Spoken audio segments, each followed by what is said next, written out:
Moi, il y a plus de 20 ans, on m'a supplié d'accepter un religieux du Québec dans le diocèse d'Évreux. Qui était soupçonné de pédophilie? Oui, j'ai accepté pour rendre service. C'était la pratique, mais c'était une erreur de ma part. Mais ça se faisait. Maintenant, c'est fini. Je suis triste ce soir. Si je suis venu ici, c'est d'abord pour demander pardon. Demander pardon pour ces frères qui ont fauté. Nous sommes une famille, les prêtres. Et si des prêtres fautent, les autres se sentent solidaires de cette faute.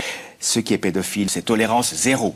Un point, c'est tout. Les faits, c'est que aucun cas n'est dénoncé à la justice. Donc, alors, le cas que vous citez est justement dénoncé depuis 2 ans à la justice. Mais qui est toujours en fonction. Et nous attendons Nous attendons maintenant la décision du juge pour pouvoir voir ce qu'il en est. N'est-ce pas? Il faut savoir. Non, mais il est toujours en fonction. Nicolas Bétichère, il est toujours en fonction. Comme je l'ai dit avec dimanche des soir, enfants. Alors, Ça veut dire que toujours... potentiellement, il peut faire de nouvelles victimes. Il faut d'abord prouver qu'il y a eu victime. Je crois qu'il y a la présomption d'innocence. L'état de droit nous enseigne à ne pas stigmatiser n'importe qui. Vous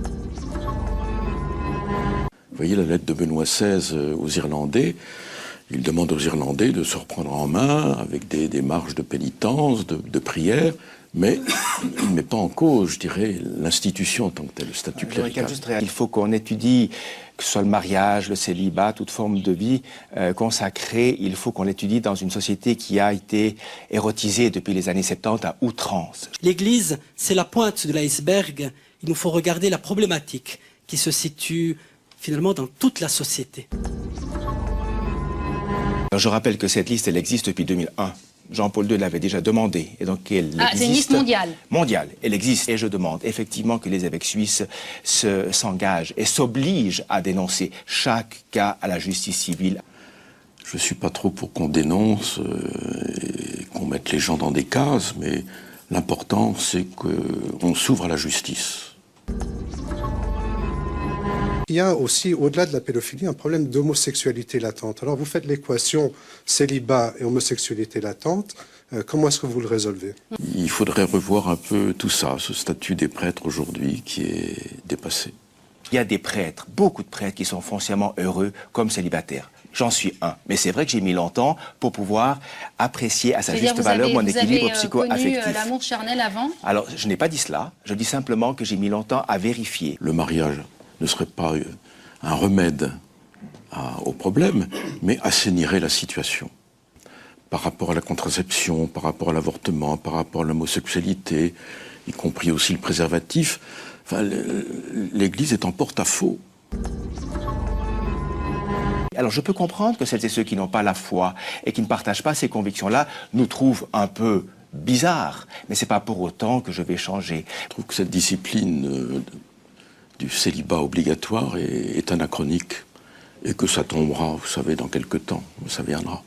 Et vous? D'abord, une grande majorité, je crois, de mes confrères vivent leur célibat dans une forme de plénitude parce qu'elle est accrochée à Jésus-Christ. J'aimerais vous dire mon malaise dans la suite de ce débat où combien on arrive à glisser rapidement sur la souffrance des personnes qui ont enduré un abus pour utiliser la pédophilie comme prétexte pour parler sur le célibat. Ça, vraiment, je trouve affligeant. Un prêtre sur deux vit des dérapages dans sa sexualité, agit. Pas forcément pédophile, loin de là, avec un prêtre sur deux, à peu près un sur deux. J'ai averti l'évêque que j'allais me marier en lui demandant de pouvoir continuer mon ministère que j'aimais. Mais je savais que ce ne serait pas accepté. Hein. Et, la question de la discipline du célibat, etc. Eh bien, les évêques ont dit non, c'est impossible, il ne faut pas toucher à ça. Mais ensuite, après, ils m'ont dit, tu sais, on pense comme toi, mais on ne peut pas. On a peur de Rome. C'était la peur face à Rome des évêques. Et ça, c'est pas vrai.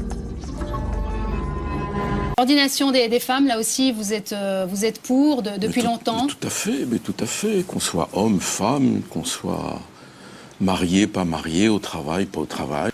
Moi, je pense que Jésus, il n'a pas voulu l'Église que l'on a aujourd'hui, avec ce régime-là. C'est certain. Enfin, il laisse faire. C'est nous qui sommes responsables. On a hérité à un moment donné de la monarchie. Bon, on prend le modèle de monarchie. Qu'est-ce qu'il y a comme démocratie dans l'Église ?